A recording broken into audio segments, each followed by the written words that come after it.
Saya pun nak tanya awak soalan yang sama.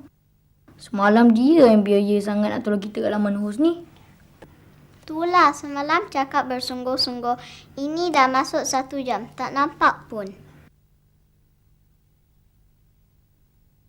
Mungkin dia sibuk lah tu, Airin.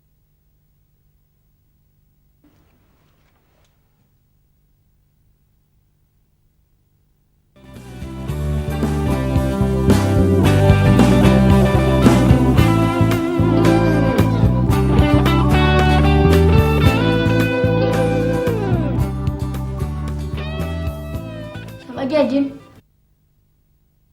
Macam baru bangun je. Hafiz, biar dia masuk dulu. Awak ke mana, Arjun? Saya sebenarnya terlambat bangun. Malam saya tengok bola sampai pukul 1 pagi.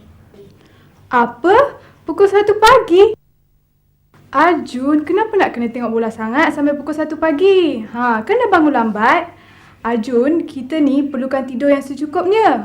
Sekurang-kurangnya 8 jam sehari tau. Saya pun rasa menyesal sangat kerana terlambat tidur. Apabila dah terlambat tidur, bangun pun terlambat.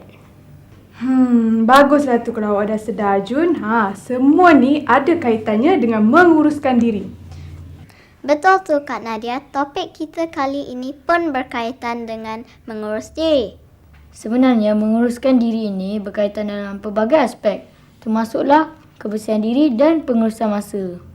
Bercakap mengenai pengurusan diri, apa kata kita saksikan dulu sketsa kita kali ini.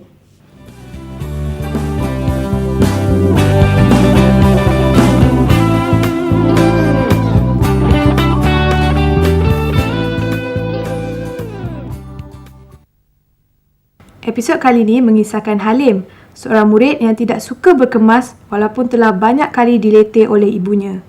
Setiap kali cuti hujung minggu, dia akan menghabiskan masa cuti sekolah dengan bermain kereta kawalan jauh dan tidak mengambil tahu mengenai pakaian sekolahnya.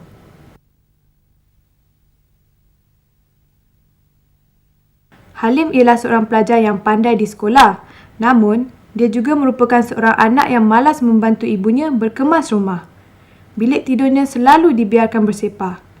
Ibunya selalu menasihati Halim supaya mengemas bilik tidurnya sendiri dan jangan mengharapkan orang lain melakukan untuknya. Halim, kenapa mak tengok bilik Halim bersepah sangat? Pergilah naik atas dulu kemas bilik. Lepas tu nak main-main lah. Ni, kasut sekolah dah basah belum? Sekejap lagi lah, Mak. Nanti dulu.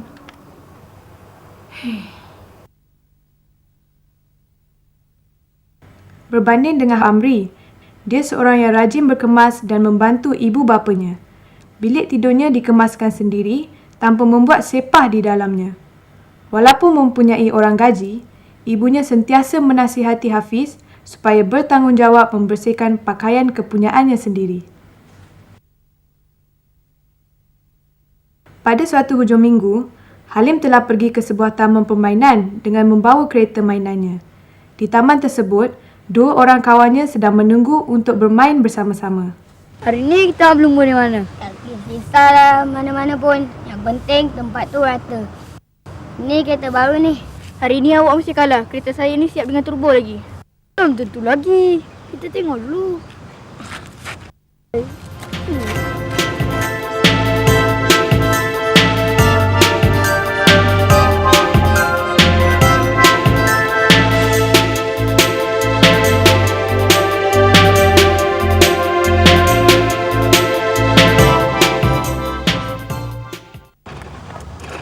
Halim dan rakan-rakannya begitu sibuk bermain permainan kereta kawalan jauh. Tiba-tiba, mereka ternampak sepupunya Amri berjalan dari jauh seperti hendak pergi ke kedai. Amri! Ada apa, Halim? Marilah main sekali dengan kita orang. Lain kali lah, Halim. Mak minta tolong belikan barang. Hantar barang tu boleh datang ke sini tak? Tengok nanti kalau sempat lagi pun kasut sekolah saya tak basuh lagi.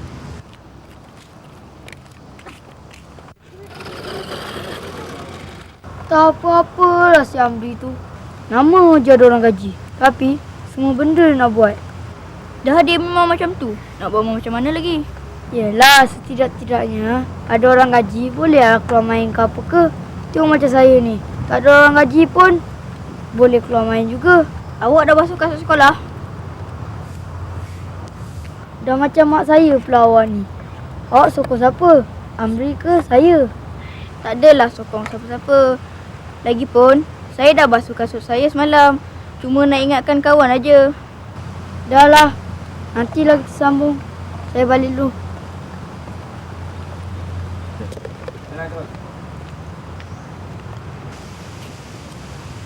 Rajuk dah pula. Halim telah balik ke rumahnya dalam keadaan yang tidak begitu berpuas hati kerana tidak mendapat sokongan daripada kawan-kawannya.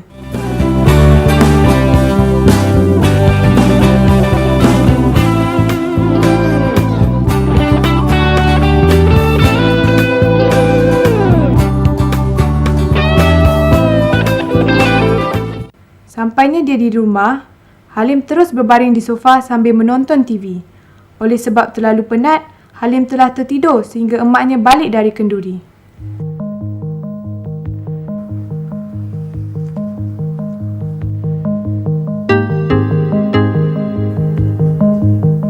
Halim.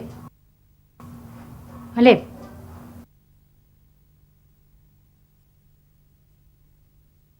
Ini apa nak jadi ni? TV terbuka. Orangnya tidur. Dah pukul 6.30 petang ni. Asar dah semayang belum? 6.30.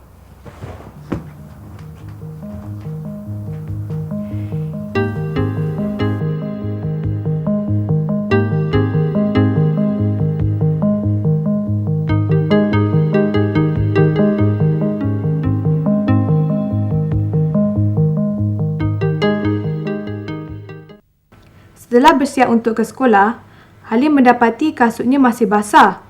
Halim tunduk menggeleng-gelengkan kepalanya, tanda menyesali apa yang telah berlaku semalam.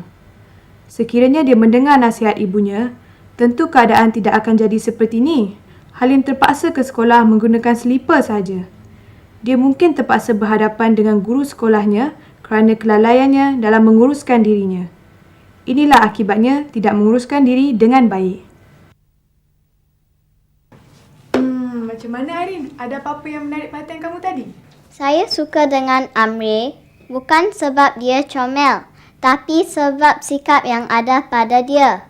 Walaupun dia mempunyai orang gaji sendiri, tetapi dia bertanggungjawab untuk menguruskan hal-hal kepunyaannya sendiri. Yelah, kalau kita tengok tadi, Amri dia basuh kasut dia sendiri, dia kemas bilik tidur dia sendiri dan dia juga sentiasa kelihatan ceria oleh kerana pengurusan masanya yang sempurna.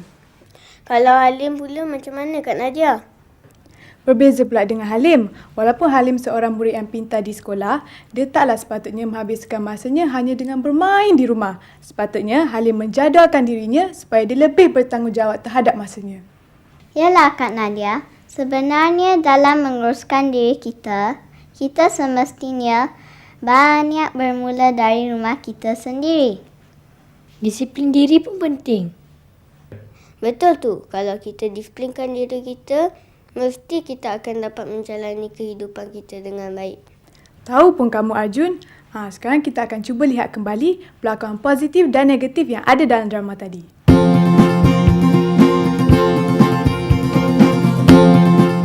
Episod kali ini mengisahkan Halim, seorang murid yang tidak suka berkemas walaupun telah banyak kali dileteh oleh ibunya.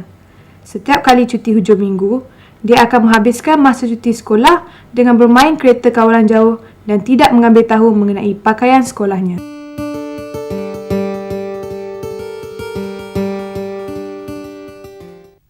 Halim ialah seorang pelajar yang pandai di sekolah, namun dia juga merupakan seorang anak yang malas membantu ibunya berkemas rumah. Bilik tidurnya selalu dibiarkan bersepah. Ibunya selalu menasihati Halim supaya mengemas bilik tidurnya sendiri dan jangan mengharapkan orang lain melakukan untuknya. Sekejap lagi lah, Mak. Nanti dulu.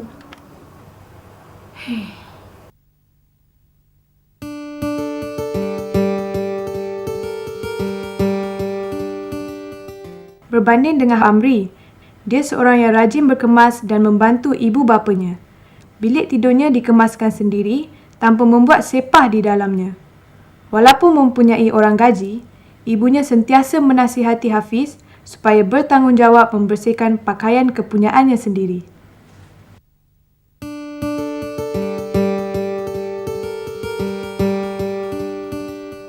Lah, main sekali dengan kita orang. Lain kali lah Halim, Mak minta tolong belikan barang. Hantar barang tu boleh datang ke sini tak? Tengok nanti kalau sempat lagi pun kasut sekolah saya tak basuh lagi.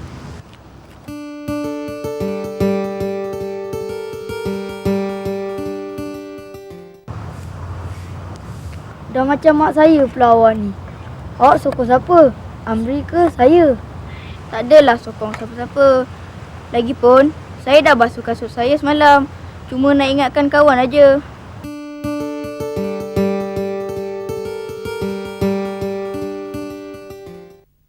Setelah bersiap untuk ke sekolah, Halim mendapati kasutnya masih basah.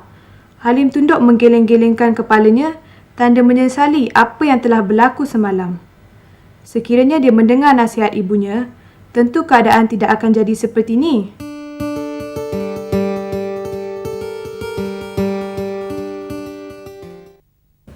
Bersama kita hari ini ialah Encik Muhammad Najib bin Badruddin, seorang motivator di Raja Kelantan.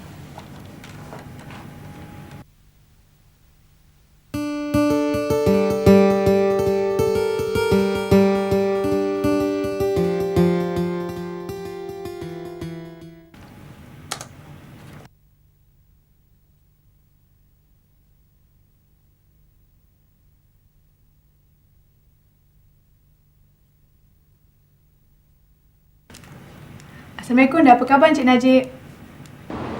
Waalaikumsalam. Apa khabar adik-adik? Khabar baik. Kami di sini ingin menemu ramai Encik Najib mengenai tajuk potensi diri. Boleh, apa salahnya? Apakah soalan yang adik-adik nak tanya? Bolehkah Encik Najib nyatakan apakah maksudnya dengan menguruskan diri? Ya, maksud pengurusan diri adalah melibatkan bagaimana kita mengurus diri kita sebagai adik-adik, pelajar, anak yang akan pergi ke sekolah pada setiap hari, balik daripada sekolah, menyelesaikan kerja rumah, menonton TV, sampai kepada waktu makan, sembahyang, tidur dan sebagainya. Jadi bila kita sebut sebagai pengurusan diri ini, kita mesti melihat 4 aspek adik-adik. Yang pertama, kita mesti rancang apa yang kita nak buat di sepanjang hari itu. Saya nak pergi ke sekolah, saya mesti bawa buku mengikut jadual waktu. Saya ada jadual tuition di sebelah petang. Saya ada temu janji dengan kawan-kawan. Saya nak makan malam pada jam 6 petang. Saya nak menonton TV pada jam 7 malam. Saya ingin menyelesaikan membaca buku cerita yang telah dipinjam dari perpustakaan. Ini semua adalah merupakan perancangan yang kita letak di dalam minda kita. Apa yang kita nak buat di sepanjang pagi, petang dan malam. Selepas kita rancang, kita mesti laksana. Tiba pada waktunya, kita mesti buat apa yang kita telah rancang. Dan yang ketiga adalah kita mesti menilai. Saya telah pergi ke sekolah. Saya telah belajar pada hari ini. Apakah yang saya telah pelajari? Saya membaca buku cerita, berapa muka surat yang saya telah baca, dan apakah bahan, maklumat serta ilmu yang saya dapati, pengajarannya sebagai contoh. Ini semua kita perlu nilai dan kita lihat apakah yang akan membantu adik-adik menjadi seorang manusia yang cemerlang atau gemilang. Dan seterusnya, yang akhir sekali di dalam mengurus diri adalah kita mesti membuat penilaian dan perbaiki apa yang kita telah buat. Sebagai contoh, saya baca buku sebanyak 5 muka surat pada hari ini. Apakah perlu saya tambah menjadi 7 atau 8 muka surat pada keesokan hari. Penambahbaikan adalah merupakan sebahagian daripada pengurusan. Jadi, kita urus diri kita, bukan saja melalui aktiviti dan jadual yang kita buat pada sepanjang hari.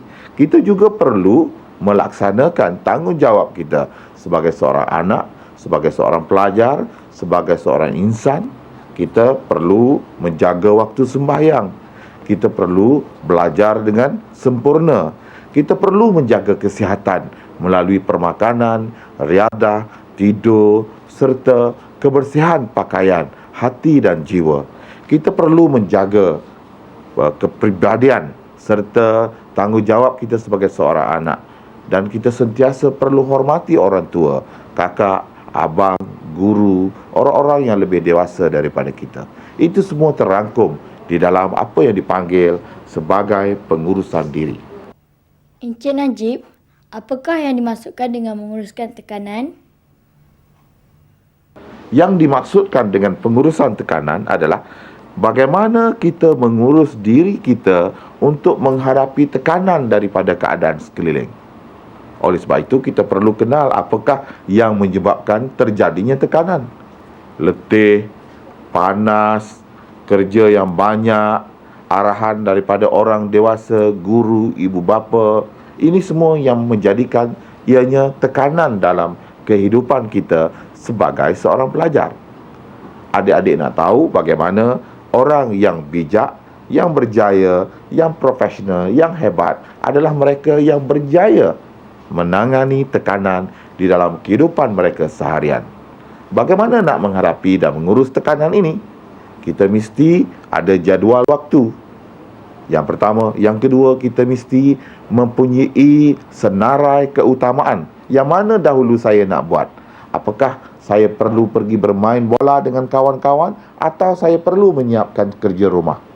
Bayangkan, sudah tentu adik tertekan apabila bangun keesokan pagi nak pergi ke sekolah. Sedar-sedar kita dapati bahawa ada 5 lagi soalan matematik yang belum dibuat sebagai kerja rumah.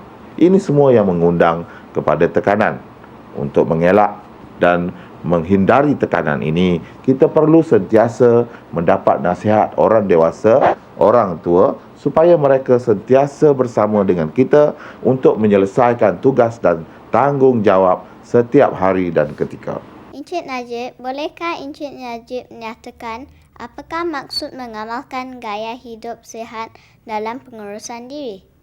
Apabila disebut sebagai gaya hidup sihat adalah keupayaan seseorang itu menjalani kehidupan seharian dengan penuh rasa seronok dan gembira, tidak sakit, lancar segala aktivitinya, dan ianya akan menjadi satu contoh dan impian bagi seluruh remaja yang ingin kepada kecemerlangan dan kegemilangan. Syarat untuk menjalani kehidupan sihat, menjalani gaya hidup sihat, pertama sekali adalah berdisiplin. Kita mesti mempunyai disiplin yang tinggi di dalam menjalani kehidupan kita sebagai seorang anak, sebagai seorang pelajar, sebagai seorang insan. Apakah yang perlu kita lakukan? Kita mesti jaga waktu, jadual perjalanan kehidupan kita. Kita mesti berpakaian bersih dan kemas. Kita mesti sentiasa menghormati rakan, taulan, ibu bapa, guru dan sebagainya. Yang kedua adalah kita mesti berakhlak. Apakah yang dimaksud akhlak ini? Ianya adalah melibatkan kesopanan, kesantunan, tata susila, etika. Bagaimana kita menghormati orang tua yang saya telah sebutkan tadi. Kita beri salam. Kita menghormati orang-orang yang teraniaya. Kita menjaga persekitaran dan tingkah laku serta pakaian kita juga. Ini semua yang dipanggil ataupun yang terangkum di dalam akhlak, iaitu melibatkan budi pekerti, tutur bicara, tingkah laku dan pemikiran kita yang sentiasa positif dan membangun. Yang akhir, yang ketiga adalah yang dimaksudkan adalah sebagai amalan gaya hidup sehat adalah kita mesti sentiasa perlu syukur dan seronok. Kita mesti sentiasa seronokkan diri kita, kerana apabila kita seronok, kita akan jadi sentiasa gembira, sehat, ceria, dan kita akan mencapai matlamat hidup kita sebagai seorang pelajar, sebagai seorang insan, sebagai seorang anak, dan kita akan menjadi manusia yang sempurna, yang terurus diri dia, dan yang akan berjaya di dunia dan di akhirat. Sekian, wabillahi taufik, wassalamualaikum warahmatullahi taala wabarakatuh.